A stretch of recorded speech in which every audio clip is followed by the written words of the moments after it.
Assalamualaikum warahmatullahi wabarakatuh. Selamat berjumpa lagi dengan saya. Hari ini kita melanjutkan pelajaran IPA dengan materi genetika yang sudah kita pelajari. Dan bagian akhir ini saya akan mencoba untuk merefleksi apa yang sudah kita pelajari, mulai dari pembawa sifat yang diwariskan, hukum Mendel, dan lain sebagainya. Pada kegiatan pembelajaran refleksi genetika ini, saya akan membahas tentang pewarisan sifat dengan satu sifat beda atau monohibrid, pewarisan sifat dengan dua sifat beda atau dihibrid, intermediate, backcross, dan lain sebagainya. Sehingga harapan saya setelah materi genetika ini saya refleksi, semakin paham akan materi yang kita pelajari ini.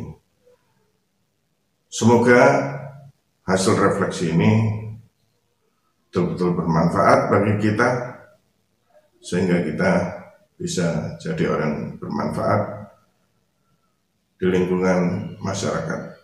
Silakan ikuti kegiatan refleksi pembelajaran ini. Silakan tonton video pembelajaran berikut. Silakan.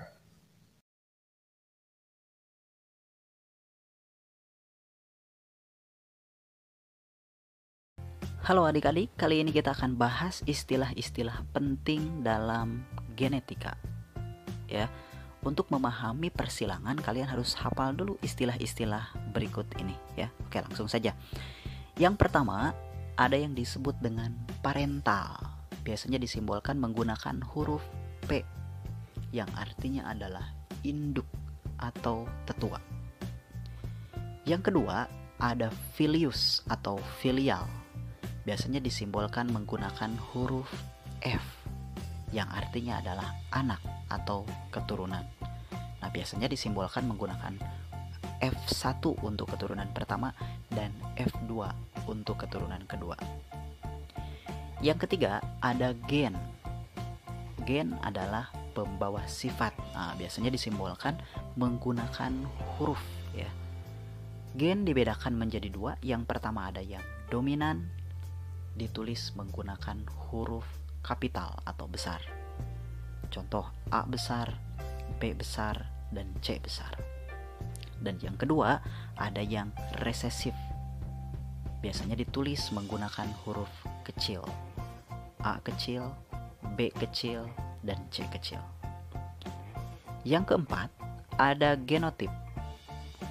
Genotip adalah susunan gen.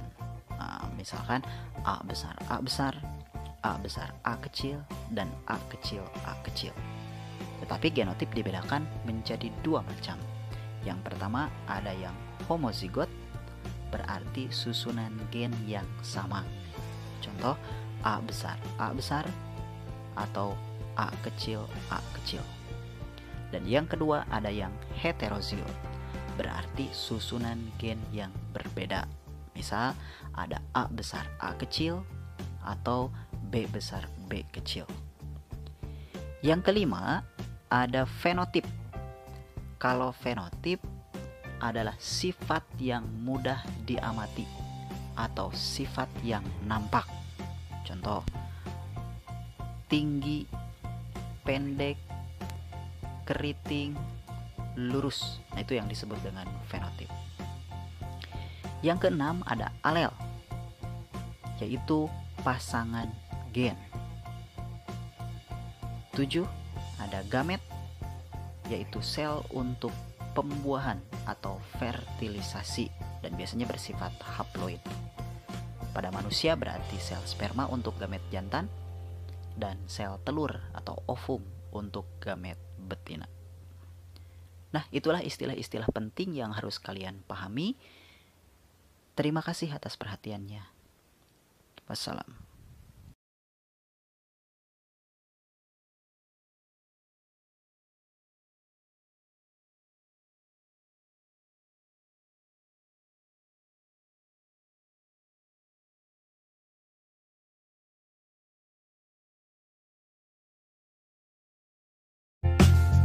Halo adik-adik, kali ini kita akan bahas persilangan satu sifat beda atau yang disebut dengan monohibrid ya.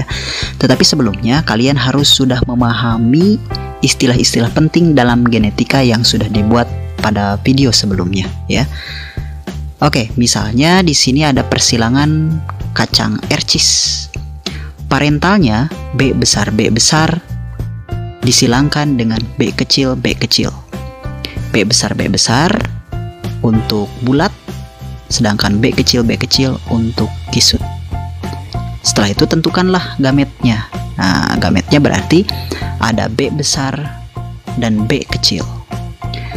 Setelah diketahui gamet, maka tinggal dikalikan, maka akan menghasilkan F1 atau keturunan pertama, yaitu B besar B kecil untuk genotipnya, sedangkan untuk fenotipnya bulat. Karena B besar di sana bersifat dominan. Jika ditanyakan F2, berarti F1 disilangkan dengan sesamanya, yaitu B besar B kecil disilangkan dengan B besar B kecil. Kemudian tentukan gametnya. Berarti ada B besar B kecil dan B besar B kecil. Nah, selanjutnya kalian harus membuat tabel atau diagram Punnett. Perhatikan tabel berikut ini. Sekarang tinggal dihitung rasio genotip. Berarti ada B besar B kecil dengan perbandingan 1:2:1. Untuk rasio fenotipnya ada bulat berbanding kisut. Jumlah yang bulat ada 3, sedangkan yang kisut ada 1. Jika ditanyakan persen, berarti yang bulat 3/4 kali 100 hasilnya 75%, sedangkan untuk yang kisut 1/4 tinggal dikali 100 berarti 25%. Nah, itulah persilangan satu sifat beda atau yang disebut dengan monohibrid. Gampang bukan?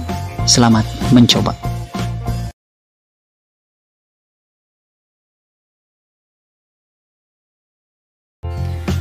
Halo adik-adik, di video ini kita akan bahas tentang persilangan dua sifat beda atau yang disebut dengan dihibrid ya.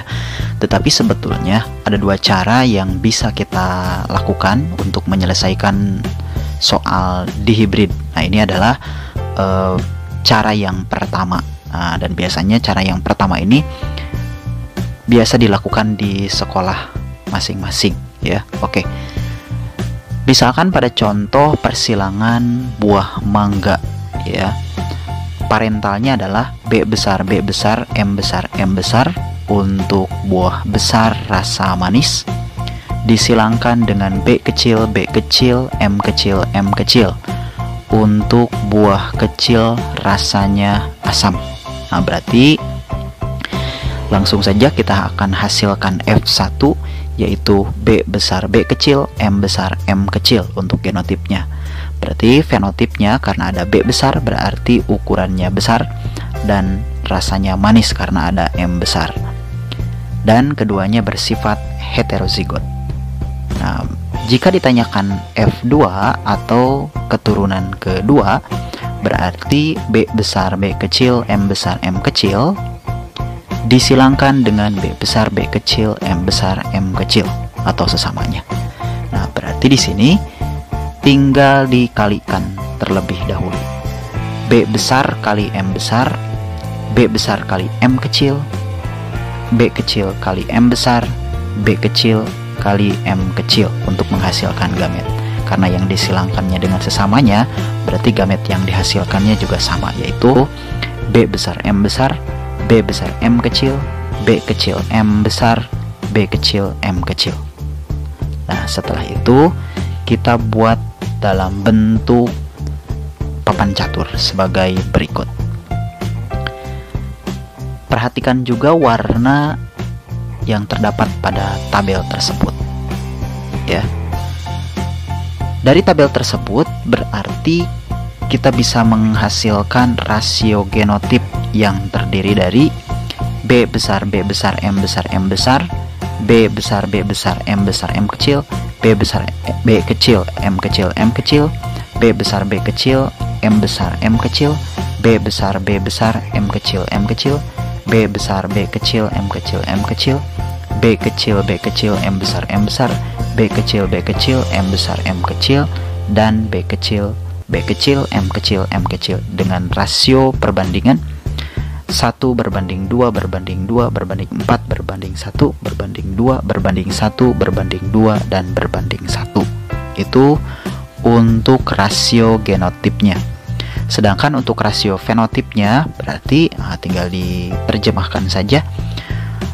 Ada buah yang besar manis, besar asam, kecil manis, dan kecil asam dengan perbandingan 9 berbanding 3 berbanding 3 berbanding 1. Atau kalau dijumlahkan semuanya ada 16 buah. Nah, jika yang ditanyakannya dalam bentuk persen, berarti sama seperti persilangan pada monohibrid. Misalkan berapa persen buah yang besar dan manis, berarti ada 9 dari 16, tinggal dikalikan 100 ya. Dan ini hasilnya. Begitupun yang lainnya. Nah, itulah yang disebut dengan dihibrid. Dan ini adalah video pertama cara penyelesaian dua sifat beda atau dihibrid.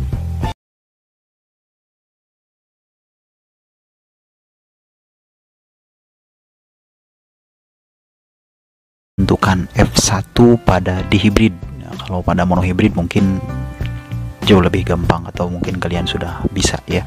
Tetapi pada dihibrid mungkin ada beberapa dari kalian yang belum mengerti cara menentukan F1 ya.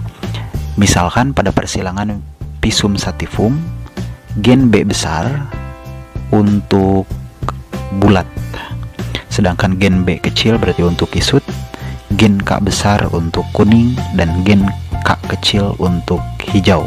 Nah, misalkan parentalnya B besar K besar untuk genotipnya, sedangkan untuk fenotipnya bulat kuning.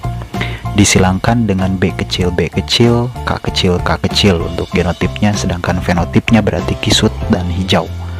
Nah, di sini kalian tinggal menentukan gametnya saja, karena B besar K besar semuanya homozigot, termasuk yang B kecil K kecil juga homozigot.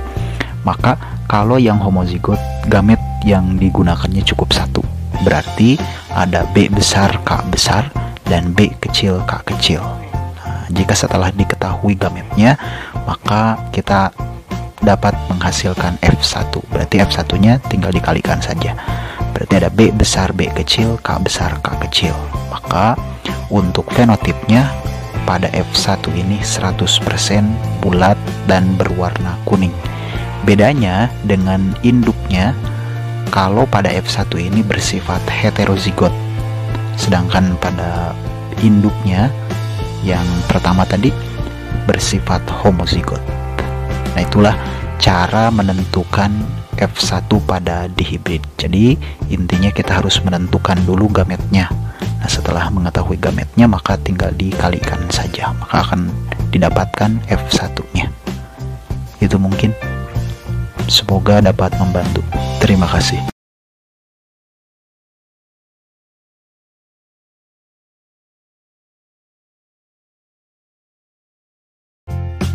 Halo adik-adik, di video ini kita akan bahas tentang intermediate ya. Yang dimaksud dengan intermediate adalah gen yang sama kuat atau gen yang menghasilkan fenotip pertengahan.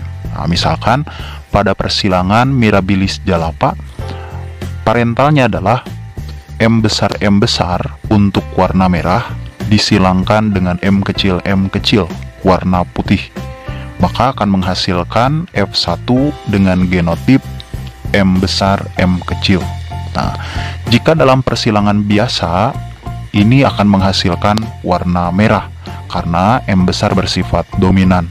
Tetapi dalam kasus intermediate, justru akan menghasilkan warna pertengahan, yaitu warna merah muda.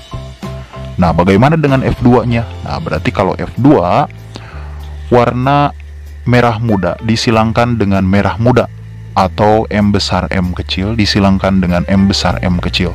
Maka gamet yang dihasilkannya adalah M besar M kecil dan M besar M kecil. Maka kita akan buat dalam tabel atau papan catur sebagai berikut.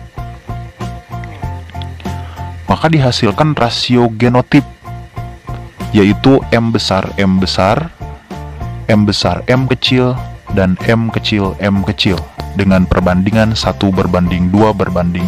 Nah, di sini tidak ada perbedaan dengan persilangan biasa.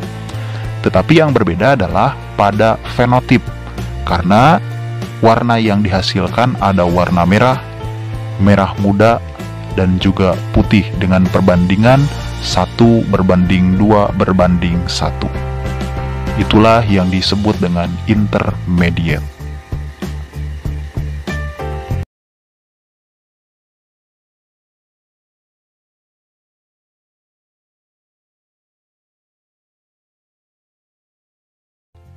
Halo adik-adik, dalam video ini kita akan bahas tentang backcross ya.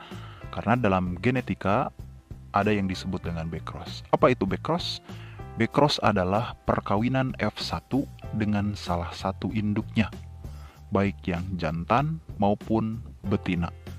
Nah, biasanya backcross ini bertujuan untuk mencari genotip induk ya. Misalkan pada persilangan kacang ercis, biji bulat, genotipnya B besar disilangkan dengan biji kisut, genotipnya B kecil. Maka F1-nya adalah B besar B kecil untuk genotipnya, sedangkan fenotipnya adalah bulat. Nah, sekarang kita akan backcross dengan salah satu induknya. Berarti B besar B kecil disilangkan dengan B besar. Maka gamet yang dihasilkannya ada B besar, B kecil, dan B besar. Setelah itu kita buatkan tabel atau diagram Punnett. Maka rasio genotipnya adalah B besar berbanding B besar B kecil dengan perbandingan 1:1. Sedangkan fenotipnya hanya satu saja, yaitu berbentuk bulat. Atau bisa juga B besar B kecil disilangkan dengan B kecil. Maka gamet yang dihasilkannya ada B besar B kecil dan B kecil. Kemudian kita buatkan tabel.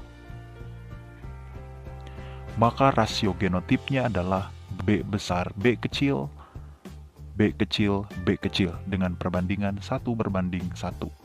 Sedangkan untuk fenotipnya ada yang berbentuk bulat dan juga berbentuk kisut dengan perbandingan 1:1. Mudah bukan? Selamat mencoba. Terima kasih. Demikianlah anak-anak hasil refleksi dari materi genetika. Sekali lagi, saya mengharapkan apa yang sudah kita pelajari ini dan apa yang sudah kita refleksi ini betul-betul dapat memperdalam ilmu kita dan memperluas pengetahuan kita, sehingga apa yang akan kita cari nanti ketemu. Namun demikian, saya mengingatkan kembali untuk memperluas pengetahuan kita, silakan diunduh modul yang sudah saya berikan di kelas kita. Setelah diunduh, pelajari dan kerjakan soal-soalnya. Kalau ada sesuatu yang perlu didiskusikan, mari kita diskusikan bersama-sama di kelas kita. Demikian anak-anak, semoga kita selalu dalam keadaan sehat walafiat. Ingat, patuhi protokol kesehatan. Selalu pakai masker, sering cuci tangan, jangan bergerombol, dan makan makanan yang sehat. Demikian anak-anak, terima kasih atas perhatiannya. Wabillahi taufiq wal hidayah. Wassalamualaikum warahmatullahi wabarakatuh.